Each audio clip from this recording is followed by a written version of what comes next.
لفظوں کی سوگات ہے الفاظ ہند یہ، الفاظ کی برسات ہے الفاظ ہند یہ، دل سے دل کی بات ہے الفاظ۔ ناظرین و سامعین، آداب و سلام۔ ڈاکٹر محمد اظہر حیات آپ سے مخاطب ہے۔ تحقیقی و تنقیدی مقالات و مضامین کا مجموعہ ایک نئی بات نکل آئی ہے، کس بار آپ سماعت فرما رہے ہیں۔ آج کی قسط میں سماعت فرمائیے روایت و تہذیب کے امین مرزا ظفر ناگپوری۔ 1980 تا 1986 عیسوی کے درمیان جب میں سعودی عربیہ کے شہر الزہران میں بغرض ملازمت مقیم تھا، وہاں ایک ادبی نشست میں میری ملاقات پاکستان کے ایک شاعر جناب سید شوکت علی فہمی سے ہوئی۔ جب انہیں معلوم ہوا کہ میرا تعلق ہندوستان کے شہر ناگپور سے ہے تو موصوف آبدیدہ ہو گئے۔ میں نے وجہ پوچھی تو کہنے لگے، ناگپور میری زندگی کے خوابوں کا شہر، اس شہر سے میں نے قلم پکڑنا سیکھا اور ادب کی امجد سیکھی۔ میرے استاد مرزا ظفر ناگپوری نے میرے شعری ذوق کی آبیاری کی، اور آج میں جو کچھ ہوں ان کے ہی مرہون منت ہوں۔ مرزا ظفر کا نام آتے ہی میں چونک گیا۔ کہا، وہی مرزا ظفر جو حضرت ناطق گلاوردی کے شاگرد رشید ہیں؟ شوکت صاحب نے وارفتگی سے کہا، ہاں ہاں وہی مرزا ظفر، میرے استاد، کیا تم انہیں جانتے ہو؟ وہ کیسے ہیں؟ میں نے قدرے تحمل سے کہا، بھائی وہ ہمارے گھر کے قریب ہی رہتے ہیں، اور یہاں آنے سے پہلے تقریباً ان سے روزانہ ملاقات ہوتی تھی۔ پھر شوکت فہمی صاحب نے میرا ہاتھ پکڑا اور ایک کونے میں لے گئے اور مجھ سے رازدارانہ انداز میں مرزا ظفر کے حالات پوچھنے لگے۔ ان کی بے چینی اور تجسس دیکھ کر مجھے احساس ہوا کہ اللہ شوکت فہمی صاحب کو اپنے استاد کے تئیں اس قدر عقیدت و محبت ہے۔ پھر تو شوکت فہمی صاحب سے میری قربت بڑھ گئی۔ اکثر ویکینڈ میں وہ میرے گھر کمرے میں آتے اور گھنٹوں مرزا ظفر اور ناگپور کے اہل و ادب کی گفتگو کرتے۔ چند مہینوں بعد شوکت فہمی صاحب کو معلوم ہوا کہ میں سالانہ چھٹی پر ناگپور جا رہا ہوں، تو انہوں نے مجھے کچھ تحفے اور 6,000 روپئے یہ کہہ کر دیے کہ میں اسے مرزا ظفر کو دے دوں۔ میں نے بھی حسب وعدہ وہ تمام تحائف ماہ 6,000 روپئے مرزا ظفر صاحب کو دے دی۔ مرزا ظفر کو یوں ہی معلوم ہوا کہ شوکت فہمی نے ان کے لیے بھیجے ہیں۔ بستر علالت پر ہونے کے باوجود پوری قوت سے وہ اٹھ بیٹھے اور شوکت فہمی کے متعلق مجھ سے پوچھنے لگے۔ انہوں نے کہا کہ بڑا ہونہار شاگرد تھا میرا، اس کی ایک امانت میرے پاس موجود ہے، جب تم زہران جاؤ گے تو میں تمہیں دے دوں گا۔ پھر سرہانے سے کاغذ کا ایک کنندہ نکالا اور کہا، یہ اس کی محبوبہ کے خطوط ہیں جو پاکستان ہجرت کرتے ہوئے اس نے بطور امانت میرے پاس رکھ دیے تھے۔ میں حیرت میں تھا، 40 برسوں سے مرزا ظفر نے اس امانت کو اپنے سرہانے اس قدر جتن سے سنبھالے رکھا جیسے انہیں کل ہی دی گئی ہو۔ ایسے استاد اور ایسے شاگرد کو دیکھ کر میں تو محو حیرت تھا۔ یہ واقعہ میرے تحت شعور میں پیوست ہو گیا۔ مرزا ظفر کی شخصیت اور ان کی شاعری میں مجھے دلچسپی پیدا ہو گئی۔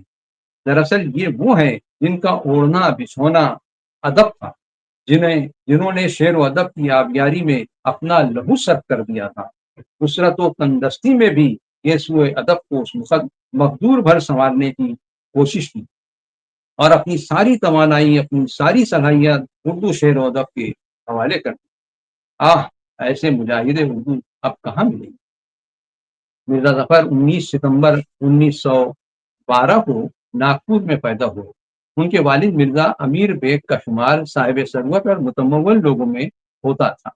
ابھی مرزا صرف 3 برس کے تھے کہ والد کا سایہ سر سے اڑ گیا، اس لیے آپ کی پرورش و تربیت آپ کے بڑے بھائی مرزا آغا حسین کے سائے عاطفت میں ہوئی۔ وہ خود بھی شعر و سخن کا اچھا ذوق رکھتے تھے۔ کیونکہ مرزا ظفر کی ذہنی تربیت بڑے بھائی کے زیر سایہ ہوئی تھی، اس لیے بڑے بھائی کا ذوق مرزا ظفر نے زیادہ قبول کیا اور کم عمری میں ہی شعر کہنے لگے۔ ابتدا میں آغا حسین سے ہی مشورہ سخن کرتے رہے۔ بعد میں 1930 میں حضرت مولانا ناطق گلاوٹوی کے آگے زانوئے ادب طے کیا۔ ناطق داغ کے شاگرد تھے اور داغ کے رنگ میں شعر کہنا باعث فخر سمجھتے تھے۔ وہی بات مرزا ظفر کے مزاج میں آئی اور انہوں نے اسی رنگ کو اختیار کرنے میں تعامل نہیں کیا۔ مرزا ظفر حسین عقیدے کے اعتبار سے اثنا عشری شیعہ تھے اور آخر وقت تک اسی مسلک پر قائم رہے۔ انہیں شعر گوئی کے علاوہ کوئی ہنر نہیں آتا تھا۔ صاحب حیثیت تھے اور فارغ البالی تھی، اس لیے معاش کی فکر سے آزاد تھے۔ شعر کہنا اور شعری محفلوں میں شرکت کرنا دن رات کا مشغلہ تھا۔ اس پر مولانا ناطق کی صحبت ہم جلیسی نے مرزا ظفر کے ادبی ذوق کی خوب آبیاری کی۔ زبان و بیان کی باریکیاں، ادبی و لسانی اور فنی خوبیاں انہوں نے مولانا ناطق کے مکتبہ ادب سے حاصل کی۔ حضرت مولانا ناطق گلاوٹوی کی شاعری کا جن لوگوں نے سرسری مطالعہ بھی کیا ہے وہ جانتے ہیں کہ مولانا زبان کی صحت کا کس قدر خیال رکھتے تھے اور محاوروں کے استعمال میں وہ کس قدر قدرت رکھتے تھے۔ تکرار لفظی سے شعر میں حسن پیدا کر دینا مولانا ناطق کا ہی حصہ تھا۔ یہ تمام خوبیاں مرزا کے کلام میں بھی نمایاں نظر آتی ہیں۔ چند اشعار دیکھیے۔ تیری ہر بات سے ہوتی ہے مسرت دل کو، تیری ہر بات سے ہوتی ہے مسرت دل کو، جور و انداز و حیا ناز و شرارت کی قسم، اس کے دم سے ہے ظفر بزم جہاں میں رونق، اچھی صورت کی قسم دید حیرت کی قسم، ٹل ہی جائے گی ایک روز ایک دن سر سے، ٹل ہی جائے گی ایک دن سر سے، بے کسی بے ثبات ہوتی ہے۔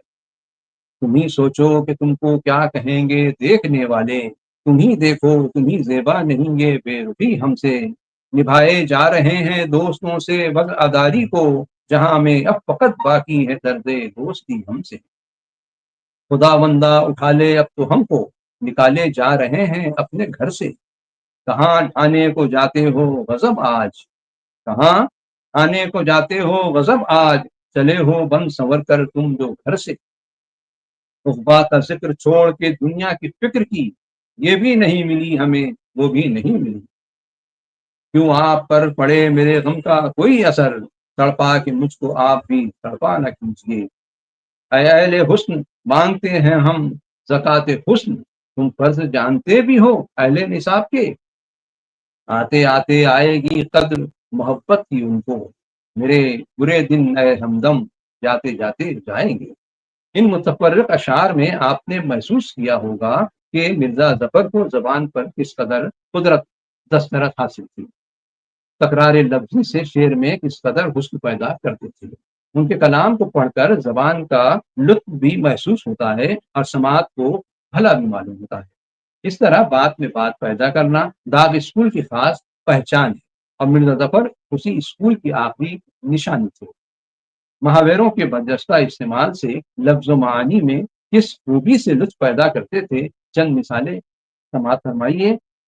ہم ناحق کیوں جھگڑا لیں قصہ خود مٹ جائے گا، ہم ناحق کیوں جھگڑا لیں قصہ خود مٹ جائے گا، خاک وہی خود پھاکیں گے جو دھول اڑائیں گے، دشمنوں سے کچھ بنا بگڑا نہیں، منہ پر آئے منہ کی کھا کر وہ گئے، لڑنے کو وہ آئے ہیں عیادت کے بہانے، لڑنے کو وہ آئے ہیں عیادت کے بہانے، بیمار محبت پہ نکلتا ہے بخار آج، لوگ کہتے ہیں ظفر کا حال کچھ اچھا نہیں، لوگ کہتے ہیں ظفر کا حال کچھ اچھا نہیں، چلتے پھرتے آپ بھی آج اس کو دیکھ لیں۔ مرزا ظفر حالانکہ داغ دہلوی اور ناطق گلاوٹوی کی تقلید کر رہے تھے، لیکن اس کے باوجود ان کے یہاں خیال و فکر کی جدت و ندرت ہمیں نظر آتی ہے، یہی بس انہیں انفرادیت بخشتا ہے۔ ان کے یہاں محض زبان و بیان کے چٹخارے نہیں ملتے بلکہ فکر کی گہرائی اور خیال کی بلندی بھی نظر آتی ہے۔ یہ اشعار ملاحظہ فرمائیے۔ ہر رنگ کے گل بوٹے نکلتے نہ چمن میں، ترتیب عناصر کو جو ہم برہم نہیں کرتے، ہو گئے ایک نگہ لطف کے احسان ہزار، عمر بھر ہم نے وفا کی تو کیا کوئی نام نہیں، اسے دوبارہ سماعت فرمائیے۔ ہو گئے ایک نگہ لطف کے احسان ہزار، عمر بھر ہم نے وفا کی تو کوئی نام نہیں، اپنے خیال خام کی وحشت کو دور کر، غافل سکون قلب کا سامان کہیں کہاں نہیں، کچھ یاد ہی آتا نہیں اب دیکھ کے تم کو، ہم ورنہ گلے لے کے بہت آئے تھے گھر سے۔ مرزا ظفر کا کلام نیرنگ خیال لاہور، خیام لاہور، عالمگیر لاہور، نرالی دنیا لاہور، ماہنامہ احسن رامپور، مدینہ بجنور، شاعر آگرہ کے علاوہ مقامی رسائل و جرائد میں بھی اہتمام سے شائع ہوتا تھا۔ وہ ماہنامہ احسن رامپور کی مجلس ادارت میں بھی شامل تھے۔ آزادی سے قبل 1945 میں نوائے ظفر کے نام سے ان کی غزلوں کا مجموعہ شائع ہوا تھا، جو اب تقریباً مفقود و نایاب ہے۔ انہوں نے حصول مدعا کے نام سے ایک مجموعہ ترتیب دے رکھا تھا۔ مزید غزلوں کی تلاش کے بعد ناچیز نے 2021 میں نیشنل کونسل برائے فروغ اردو دہلی کے مالی تعاون سے حصول مدعا کے عنوان سے دیوان شائع کیا۔ مرزا ظفر صاحب کو کافی انعامات و اعزازات سے بھی نوازا گیا۔ چند کا ذکر کیا جاتا ہے۔ 25 فروری 1932 کو ایک عظیم الشان تقابلی مشاعرے میں انہیں طلائی تمغے سے نوازا گیا۔ ان کی شعری خدمات کے اعتراف میں 1939 کو مسلم اخبار ناگپور کی جانب سے شاعر جذبات کا خطاب تفویض کیا گیا۔ 4 دسمبر 1943 میں حکومت برطانیہ کی جانب سے منعقدہ مشاعرے میں انہیں در نفس سے نوازا گیا تھا۔ عرصے سے مرزا ظفر ناگپوری گمنامی اور گوشہ نشینی کی زندگی گزار رہے تھے۔ ایک عرصے کے بعد مرزا ظفر اپنی آخری عمر میں پھر سے ایک بار شعری محفلوں میں نظر آنے لگے تھے۔ مقامی انجمن ادبی مجلس نے انہیں پاسبان شعر و سخن کے خطاب سے نوازا۔ 1980 میں انجمن کاتبین نے انہیں سراج سخن کے خطاب سے نوازا اور 1983 میں مدرسہ اسلامیہ ناگپور کی جانب سے بھی سراج سخن کے خطاب سے نوازا گیا۔ آپ کے شاگردوں میں شوکت فہمی پاکستان اور خضر ناگپوری کا نام سر فہرست ہے۔ خضر نے دار، ناطق اور ظفر کی شعری روایت کو زندہ رکھا تھا۔ وہ بھی 19 دسمبر 2014 کو رحلت کر گئے۔ خالد جیلانی کو بھی حضرت مرزا ظفر کی صحبت نصیب ہوئی اور وہ بھی مشورہ سخن کرتے رہے اور مشاعروں میں اپنے کلام پر داد حاصل کرتے رہے۔ علاوہ ازیں ان کے شاگردوں میں صوفی زین العابدین ناگپور، مہتاب خان مہتاب بھنڈارا ناگپور سے، عبدالجبار سحر اور یوسف راز وغیرہ کے نام بھی آتے ہیں۔ مرزا ظفر کافی عرصے تک بستر علالت پر رہے اور آخرکار غربت و افلاس اور بیماری و کمزوری سے ہار مان گئے اور 13 مئی 1992 کو صبح 6 بجے اس دنیا فانی سے کوچ کر گئے۔ صفحے اول سے فقط ایک ہی میخار تھا، صفحے اول سے فقط ایک ہی میخار تھا، کتنی سنسان ہے لیکن تیری محفل ساقی۔ بہت بہت شکریہ۔ ایک نئی بات نکل آئی ہے، میری باتوں سے کوئی بات نکل آئی ہے، چھپ تھے لفظوں نے کچھ راز کہہ دیے، میرے پہلو میں کچھ ذات نکل آئی ہے، ایک خاموشی نے غزل سنا دی ہے، ایک نئی بات نکل آئی ہے۔